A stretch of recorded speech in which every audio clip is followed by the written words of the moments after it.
Homeopatia, do órgão da arte de curar, nós estamos dando parte da introdução no conjunto de slide 8. Em uma afecção gástrica aguda, acompanhada de contínuas repugnantes eructações de alimentos deteriorados e, em geral, com abatimento psíquico, frio nos pés e nas mãos, etc., o médico comum só se ocupa com o conteúdo decomposto do estômago. Um bom vomitivo deverá expurgá-lo convenientemente. Normalmente, ele consegue realizar seu intento com tártaro emético adicionado à ipecacuanha ou sem adicioná-lo. Na época dele, o tratamento era assim, por parte dos alopatas. Será que o doente, contudo, recobra a saúde? O ânimo e a alegria depois disso? Oh, absurdo! Um tal desarranjo gástrico geralmente é de origem dinâmica e causado por perturbações psíquicas, tristeza, susto, contrariedade, resfriamento, esforço mental ou esforço imediatamente após haver comido, mesmo moderadamente. Então, antes de você indicar o remédio, como homeopata, você tem que procurar entender por que a pessoa está com aquele distúrbio, por que a pessoa está com aquele problema, o que levou a pessoa a ter aquele mal-estar, aquele pequeno distúrbio da saúde. Entendendo isso, fica mais fácil da gente poder tratar. Nenhum dos dois medicamentos é apropriado para remover tal perturbação dinâmica e, muito menos, o vômito revulsivo por ele provocado. Naquelas condições mentais e emocionais, não adianta vomitar, e o remédio que vai dar para vomitar não vai melhorar as condições mentais e emocionais da pessoa. Além disso, os sintomas mórbidos particulares que eles produzem acrescentam prejuízo ao estado de saúde do doente. Além de ele não tratar, aquelas substâncias criam mais uma doença, criam mais uma alteração. A secreção biliar se vê de tal modo perturbada que, se o doente for pouco robusto, ressentir-se-á por vários dias ainda deste suposto tratamento causal. Embora há expurgo violento de todo o conteúdo estomacal. Então, vomitou, não comeu mais aquela substância, ou teve uma alimentação mais leve, mas a pessoa está se ressentindo. Continua sentindo-se mal, apesar de ter vomitado. Então, esse tratamento que usava na época do Hahnemann, ele está mostrando para a gente que é contraproducente. Porém, se o doente, ao invés de ingerir tais medicamentos, evacuantes, violentos e sempre prejudiciais, aspirar uma única vez sumo de pulsatila altamente diluído, 1 grão de açúcar do tamanho de uma semente de mostarda, nele umedecido. Então, veja que maravilha. A pessoa está lá triste, com uma digestão muito triste. Aí, pega um grãozinho de açúcar, no tamanho da semente de mostarda, adiciona-se em sumo de pulsatila bem diluído, bem dinamizado, e ele aspira aquele grãozinho de semente. Cabecinha de alfinete. Melhora-se. Através do qual certamente irá remover a perturbação do seu estado de saúde em geral e, principalmente, de seu estômago, estará, então, curado dentro de 2 horas. A homeopatia, indicada coerentemente de acordo com os padrões e alterações mentais, ele faz a recuperação muito rápido. Traz a saúde de uma forma bem mais compatível, bem mais coerente. Portanto, precisamos ter sempre em mente que o nosso padrão mental, a nossa estrutura psíquica, é que precisa ser avaliada para indicar o remédio. Porque tudo que estiver acontecendo é resultado de um distúrbio mental e emocional. Uma pessoa não precisa estar louca. Como eu disse, ele triste, chateado, assustou. Está com algum tipo de desgosto na vida. Se ocorrem, todavia, algumas eructações, serão unicamente gases insípidos e inodoros, deixando de alterar o conteúdo do estômago. Na próxima refeição, terá recuperado o apetite normal, assim como recobrará o ânimo e a saúde. Eis o verdadeiro tratamento causal. Aquele inventado, porém, é um mero estrago para os doentes. Se você está com problema de estomacal, entenda onde está o seu problema no mental. Não tome qualquer remédio, não vou terminar a rima, porque pode te trazer consequências para o futuro. Então, nós precisamos entender que a homeopatia é muito dinâmica. Ela vai nos tratar de forma muito importante, de forma muito compatível e coerente com as nossas necessidades, mas nós precisamos entender a dinâmica do processo para melhor nos adaptarmos ao tratamento, para melhor sabermos relatar nossos problemas para o terapeuta e assim termos melhor saúde. Mesmo um estômago sobrecarregado com alimentos de difícil digestão nunca requer um vômito medicamentoso. A natureza saberá aí melhor evacuar o excesso, provocando náuseas e vômitos com o auxílio, em todos os casos, de excitações mecânicas de véu do palato, da faringe, evitando assim os efeitos medicamentosos secundários do vômito medicinal. Ou um pouco de café provoca a completa evacuação normal do que restar no estômago. Então, o café aí tem a sua aplicação. Se nós estamos nos sentindo mal, comemos alguma coisa que nos fez mal, use qualquer coisa para provocar o vômito, menos um remédio químico ou um remédio homeopático, que é pior ainda. Está vomitando? Está com vontade de vomitar? Vomite. Está se sentindo mal, quer vomitar? Use um meio mecânico de provocar o vômito. Mas jamais tome um remédio para provocar o vômito. Esse é o conselho do mestre. E Hahnemann era e é um gênio das terapias da saúde. Mas se a excitabilidade do estômago abusivamente sobrecarregado for nula ou insuficiente para provocar o vômito espontâneo, de modo que as fortes dores do epigástrios deixassem de provocar qualquer rejeição, tal vomitivo, então, nesse estado da paralisia estomacal, apenas terá como consequência uma inflamação perigosa e mortal dos intestinos, enquanto que pequenas quantidades de café forte revivariam dinamicamente a enfraquecida excitabilidade do estômago, colocando-o, por si só, em condições de expulsar seu conteúdo, por mais excessivo que fosse, por vias inferiores ou superiores. Igualmente aqui, aquele pretenso tratamento causal está equivocadamente empregado. Tomemos os devidos cuidados, segundo a informação de Hahnemann, para evitarmos usar remédios que possam trazer para nós algum tipo de inconveniente como consequência do seu uso. Procuremos, primeiro, para que comer demais? Segundo, nós temos que estar sempre procurando nos educar, evitando nos intoxicar, para que a saúde possa estar sempre estável, para que a gente possa ter melhor condição de viver em paz, em alegria e poder desfrutar das boas coisas da vida com naturalidade, com serenidade e buscando sempre o nosso crescimento íntimo, o nosso crescimento interior. Nada de exageros.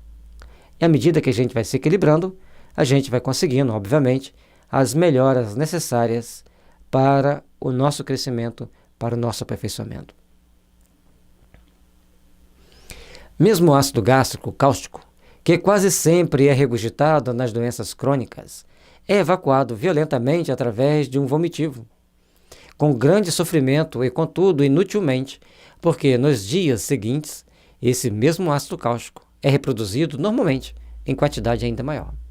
Então, se você está com excesso de ácido gástrico e provocar o vômito, você vai apenas fazer com que seu organismo produza mais substância gástrica.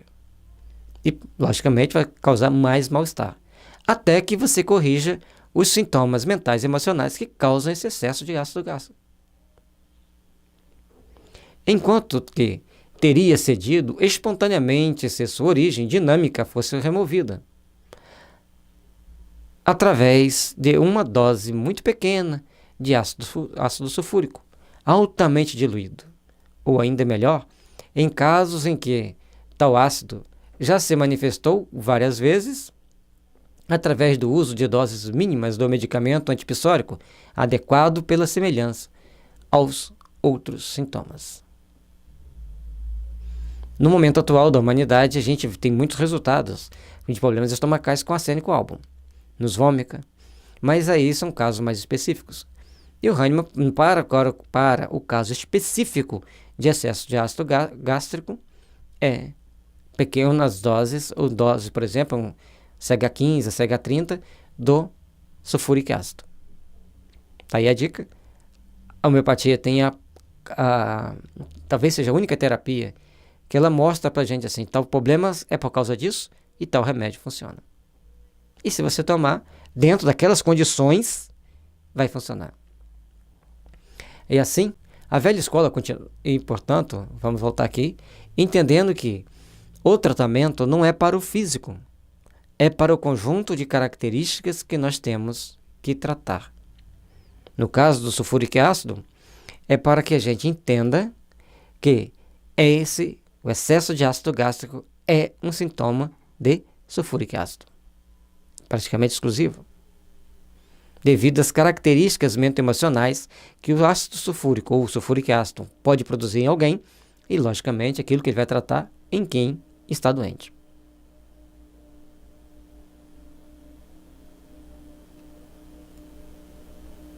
Portanto, ele já deixou aqui através da dose mínima pela semelhança aos outros sintomas. Então, ele já sabia dos outros sintomas que estavam ali inerente para o sulfúrico ácido.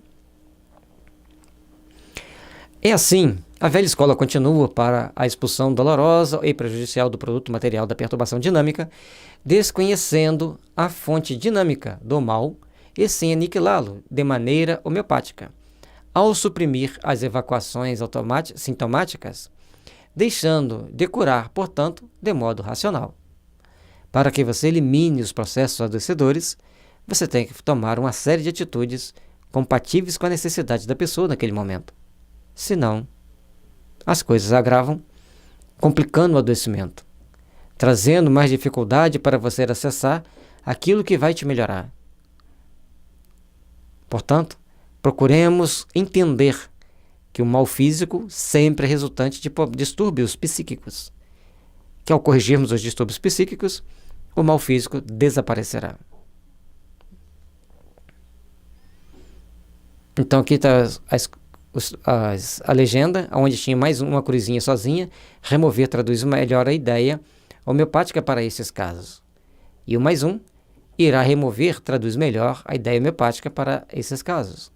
No mais dois, removida traduz melhor a ideia homeopática para esses casos. Se você estiver estudando comparativamente o nosso organon comentado com o organon original, você vai ver que algumas palavras foram trocadas para melhor entendimento daquilo que o Hahnemann queria falar. Porque cada tradução, em cada momento, lógico, quem traduziu o organon para o português fez um trabalho hercúleo. Ele pegou alguma coisa totalmente desconhecida e trouxe para nosso entendimento. A partir do momento que nós começamos a ler, pesquisar, estudar, entender melhor o funcionamento da homeopatia, olhar outras traduções do organon, lógico que a gente vai aproveitar e vai melhorar. Portanto, está no Evangelho segundo o Espiritismo. Aqueles que vêm depois, os trabalhadores da última hora, pegam o trabalho que alguém já fez e aperfeiçoa. Por isso, algumas vezes, recebem um salário divino maior. É a explicação que está lá no Evangelho. O caminho para a verdadeira cura é a harmonização da pessoa, através do remédio mais apropriado ao conjunto de sintomas mais peculiares e subjetivos possíveis. Para que você equilibre um estado psicomental-emocional, você precisará de indicar um remédio mais homeopático possível, com as devidas compatibilidades de sintomas com a que a pessoa sente e com o remédio pode produzir. Se ele pode produzir, ele pode curar. Tem que ficar bem claro isso. tudo que é nível tóxico adoece, diluído, dinamizado, cura. E o remédio só pode curar aquilo que ele é capaz de causar. Ou seja, os sintomas de seu adoecimento devem possuir similitude com os sintomas do remédio, que é capaz de provocar em uma pessoa sadia. Se o remédio pode provocar em João, que está com a saúde estável, as doenças que José possui, o remédio que eu dei para João e provocou as doenças vai curar José. Esse é o raciocínio homeopático. Essa é uma das principais leis da homeopatia. O experimento em homem relativamente sadio. Assim, a pessoa adquire uma saúde tão duradoura quanto ao seu esforço em praticar o Evangelho.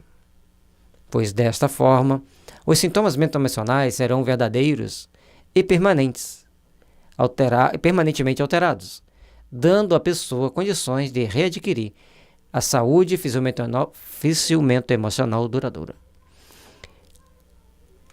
Para que nós tenhamos saúde e consigamos manter a nossa saúde, temos que lembrar do recado de Jesus. Vai e não peques mais para que não te aconteça coisa pior. Porque todas as vezes que nós contrariamos leis divinas, nós adquirimos um padrão de adoecimento que com o tempo, devido à culpa, aos conflitos íntimos, ele vai ser transformado em doença. Portanto, na maioria das vezes, nós vamos ver que os sintomas das doenças físicas estão relacionados a algum tipo de culpa, que constitui-se nos sintomas mentais e emocionais caracterizam aquele remédio e aquele adoecimento. Ao tratarmos, recuperamos a nossa saúde, recuperamos as bênçãos de estarmos melhores. Em um caso crônico ou agudo, que é a manifestação do miasma crônico ativo, deve-se sempre optar por um remédio mais homeopático possível, pois este é o que vai atingir as causas do adoecimento com mais rapidez.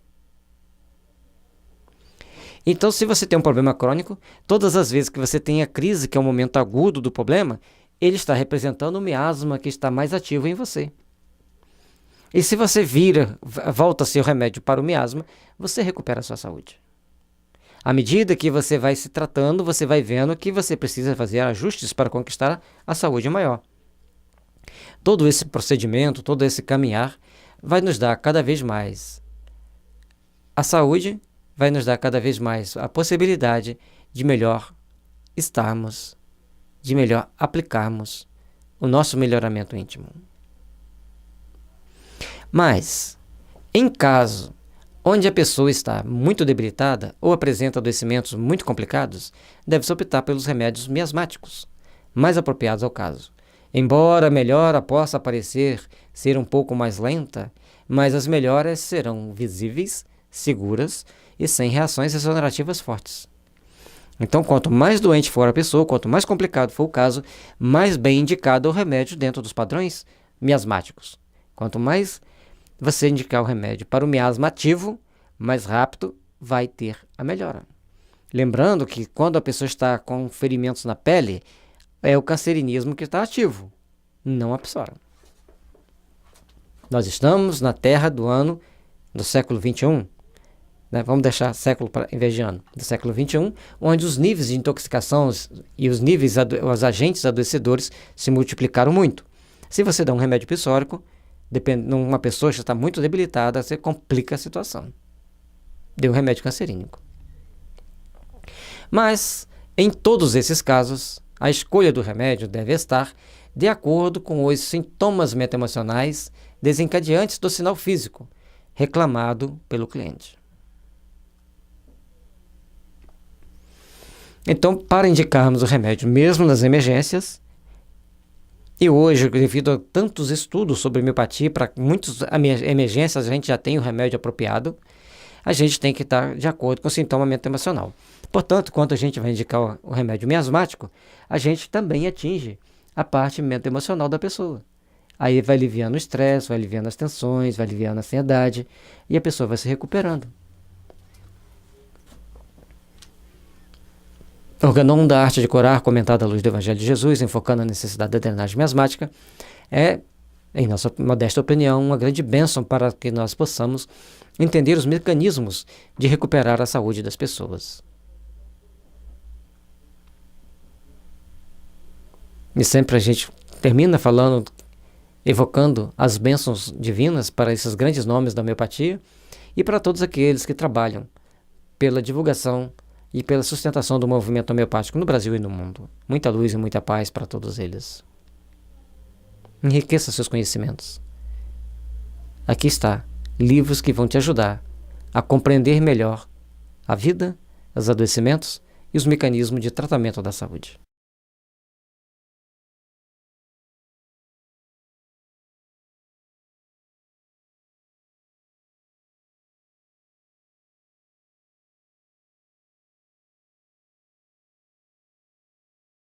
Homeopatia, organodórtico oral de Samuel Hahnemann.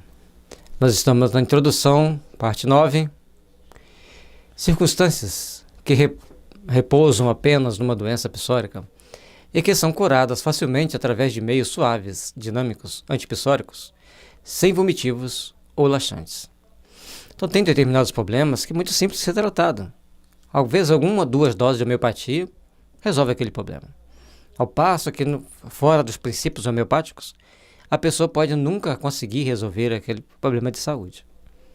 E quanto menos desintoxicada a pessoa tiver, mais facilmente ela vai ser tratada, mais facilmente ela vai ter a sua saúde recuperada.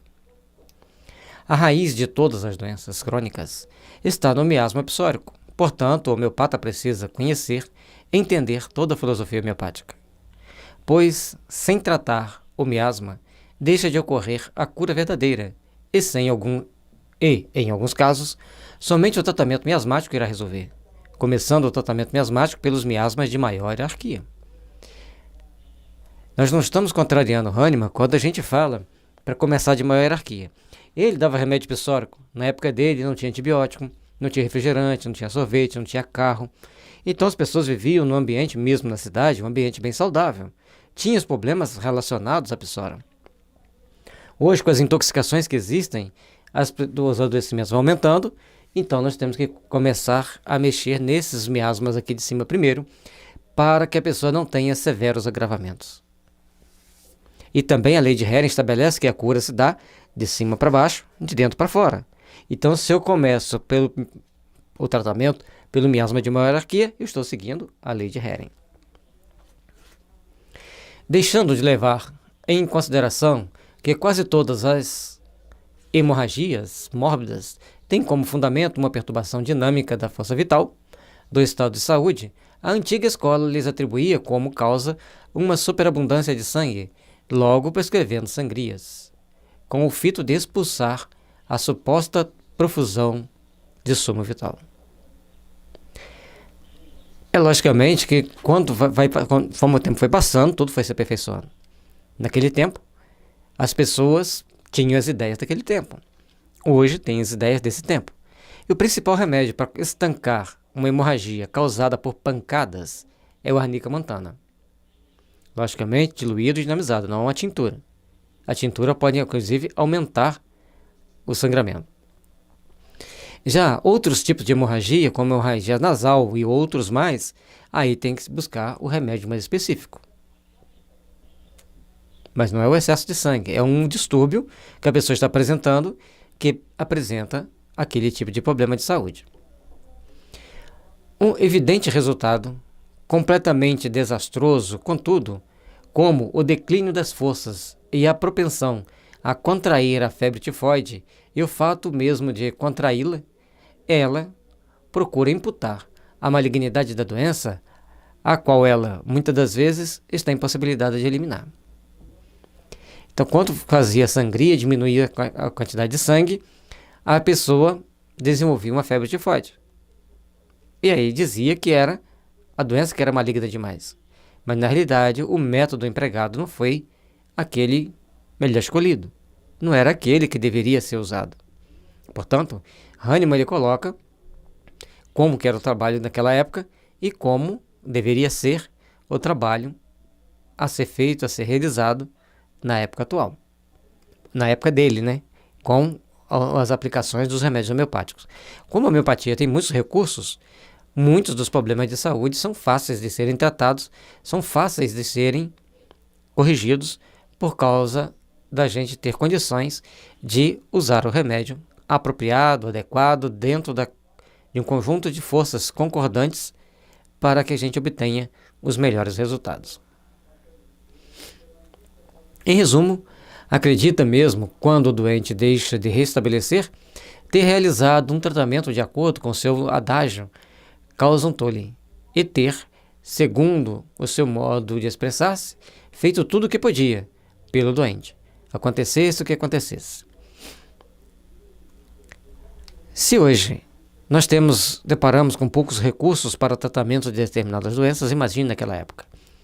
Então, é lógico que aquele profissional usava todos os recursos possíveis que ele tinha em mãos. Mas sempre tem aquele trabalho a ser feito diferenciado, que nem todos conseguem entender, que nem todos conseguem compreender. E essas são as bênçãos que a homeopatia nos traz.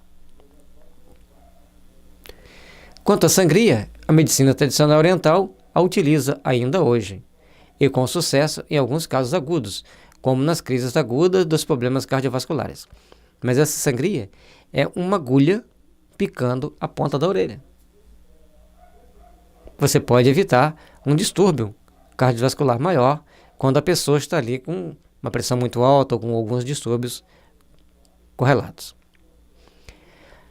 Mas esta sangria consiste em furar a ponta dos dedos com uma agulha de acupuntura, visando retirar algumas gotas de sangue. Portanto, a forma, a técnica, a situação e a intensidade com que se faz são de suma importância. Além da ponta da orelha, tem a ponta dos dedos, que também é outra técnica aplicada para fazer um primeiro socorro de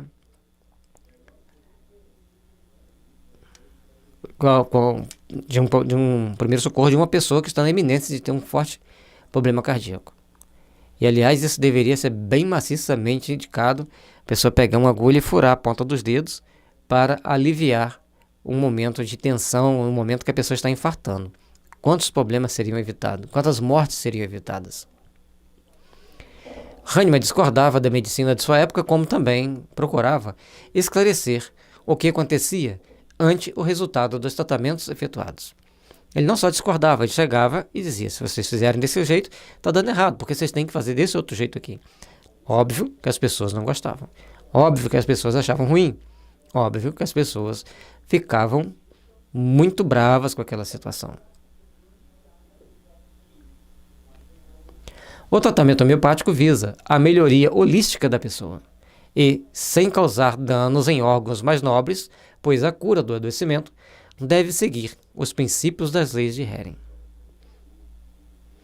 Todo o tratamento, todo o trabalho que a gente vai fazer tem que ter um objetivo, tem que ter uma regra, tem que ter um raciocínio lógico. E todos os problemas que nós temos na homeopatia, nós podemos melhorar, nós podemos tratar e podemos principalmente saber qual resultado nós estamos obtendo.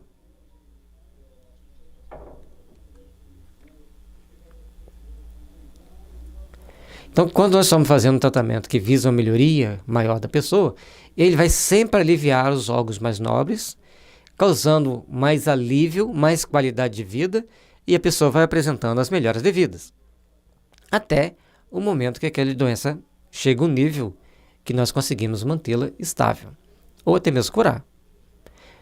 Como as pessoas têm esse problema todo quando falam em curar, então a gente tem que falar sempre de uma forma mais branda. É melhorar a qualidade de vida da pessoa, logicamente que muitas das vezes a doença desaparece. Então, quando você vai diminuindo esses miasmas, você também está diminuindo o nível de adoecimento, você está melhorando a qualidade de saúde da pessoa. Fazendo isso, você vai estar, então, trabalhando de acordo com os princípios hahnemannianos. De cima para baixo. As leis de Hering quer dizer que a melhora vem de cima para baixo, de dentro para fora, na ordem inversa do seu parecimento, e o remédio deve ser indicado de acordo com a lei de similitude, ou similaridade, ou miasmático. Essa similitude pode ser a semelhança de um único remédio, ou a semelhança miasmática, ou a necessidade, conforme explicado no livro Homeopatia e Tratamento para o Espírito e para o Corpo. Então, lá, nós já fizemos a devida explicação sobre a questão, porque a similitude é a lei da semelhante, um remédio que trata aqueles sintomas que ele é capaz de produzir. A semelhança, ele é bem próximo daquilo ali e não é 100%. Aliás, nunca vai ser 100%, tá? E a semelhança miasmática, qual o miasma está mais em evidência, você vai tratar aquele miasma, obtendo os melhores resultados. Mas para tratar os miasmas, você tem que ter uma técnica. Com isto, podemos deduzir que o tratamento também pode ser iniciado pelo adoecimento mais recente ou pelo miasma de maior hierarquia, ativo ou latente, presentes em cada pessoa e responsável pelo aparecimento do sinal físico reclamado. Qual o adoecimento que está te causando o problema? Qual é o problema? Qual o adoecimento que está trazendo o transtorno maior para você? Com isso, você vai poder desenvolver todo o seu trabalho, raciocinando com segurança e obtendo os melhores resultados.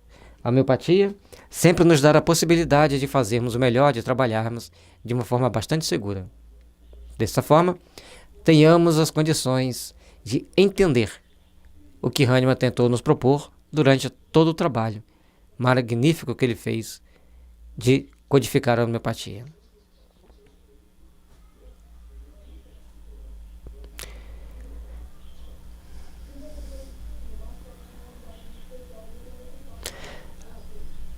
O nosso agradecimento aos grandes mentores da homeopatia, a esses grandes espíritos que vieram à Terra trazer para nós as bênçãos de hoje podermos desfrutar de toda essa maravilha que a homeopatia nos proporciona. E toda a equipe também do Ateneu de Ensino Natural pela luta hercúlea que eles têm de nos dar o suporte de trabalho e de lutar pela causa da homeopatia. Que Deus nos abençoe a todos e ilumine nossos caminhos.